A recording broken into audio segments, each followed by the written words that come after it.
Bonjour à tous, une petite vidéo sur les transitions sous PowerPoint que on n'avait pas vu, on n'avait pas eu le temps de traiter sur la formation à la CCI.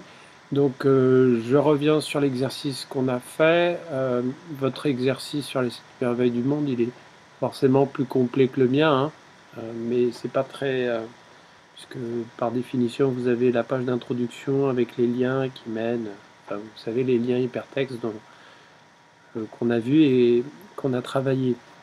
Mais là c'est pas très important vu que là on va travailler sur les 3 premières diapos et on n'aura pas besoin de voir la totalité des diapos que vous avez. Donc un rapide point sur les raccourcis que vous devez utiliser. Si vous voulez sélectionner les 3 premières diapos, là, vous cliquez sur la première, vous maintenez Shift, et là, vous avez la totalité des diapos. Évidemment, vous pouvez faire aussi le fameux CTRL A qui vous est maintenant familier.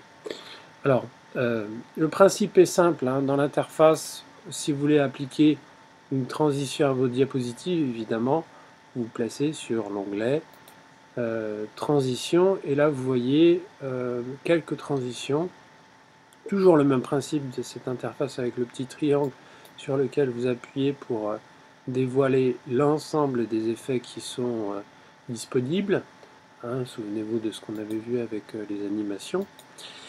Et une fois que vous avez ça, vous pouvez appliquer donc des transitions entre les diapositives. Alors par défaut, la transition, il n'y en a pas. Hein, c'est pour ça que là, on n'a aucune. Et là, vous voyez que il y a 2 volets en fait dans le timing. Il y a un volet pour la durée de transition enfin, la durée de l'effet de transition. Par exemple, là, si je fais un effet poussé, ça va donner cet effet-là qui est visible et qui va durer 1 seconde. Si là, je le maintiens à... Allez, on va mettre 4 secondes. Vous allez voir que là, ça va pas être pareil.